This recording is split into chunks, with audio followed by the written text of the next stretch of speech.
today's video, we're back with the Ecpe exam and we're going to be zooming in again on the GVCR, okay, and in particular today the grammar. Alright, so this is a part of the exam that I think a lot of students actually quite like. So anyway, let's go through some of the basic facts here. You have 40 grammar questions, alright? 40. Sounds scary, but it's over quick and painlessly, really. They are all multiple choice, and that's the reason why. Okay, so we're talking A, B, C, D, as we'll get to in a minute. And most come in the form of either a very short dialogue or a statement where you just have to fill the gap. So you'll have 40 questions that look something like this. I've just had my car serviced and repainted. I can tell. The engine? What? Is it A, run like a dream? B, is a dream? C, running like a dream? Or D, is running like a dream? So, what's the answer? For those of you who guessed right, or hopefully you didn't guess, you knew, the answer is D. The engine is running like a dream. Alright, so let's have a look at some of the things that you need to know. Alright, so I'm going to throw some grammatic terminology at you here. To some people it will make a lot of sense. Don't worry if it doesn't. But these are the kinds of grammatic structures that you're going to be tested. And as I said, there's some of them. There will be others as well. It's not all of them. So you're going to have basic tenses. Well, they're not going to be so basic, not at proficiency level. The passive voice, inversion, wishes or unreal time, however you want to call it. Conditionals. They love these. Love them. Word order, syntax. Oh yes, they'll play around with the words until you're sitting there going, oh, what's going on? Happens even to me, and I'm a native speaker. I'm like, hang on, what? What? Tricky. Prepositions, they love this as well.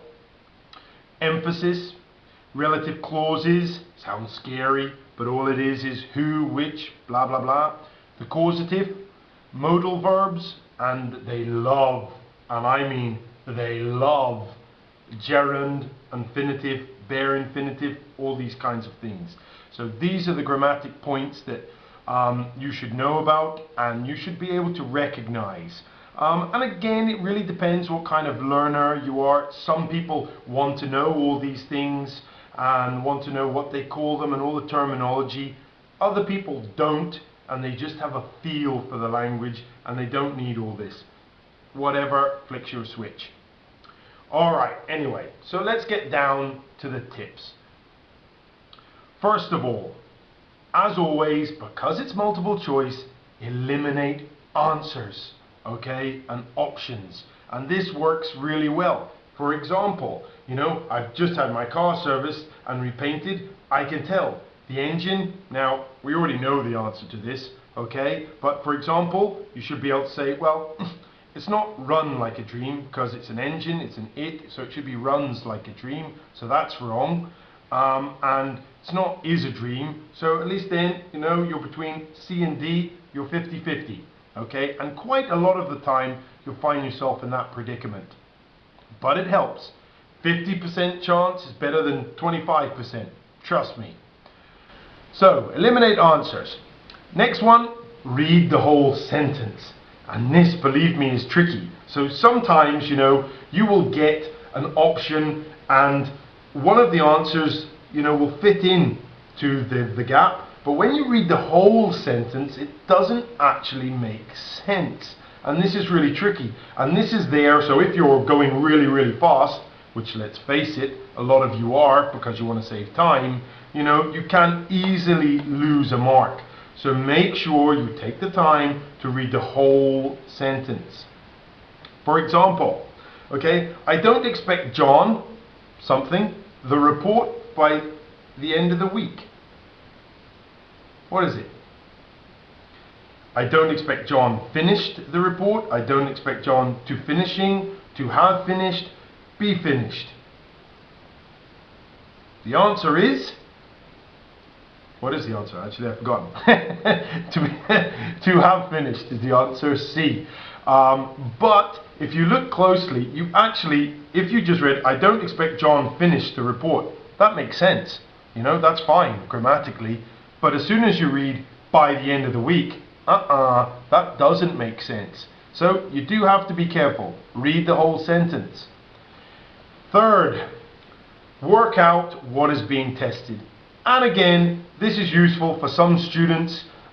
If you know all your terminology like passive voice, unreal time, conditionals, you know, this will help you. You can kind of figure out, you know, is it a conditional? Is it modal perfect?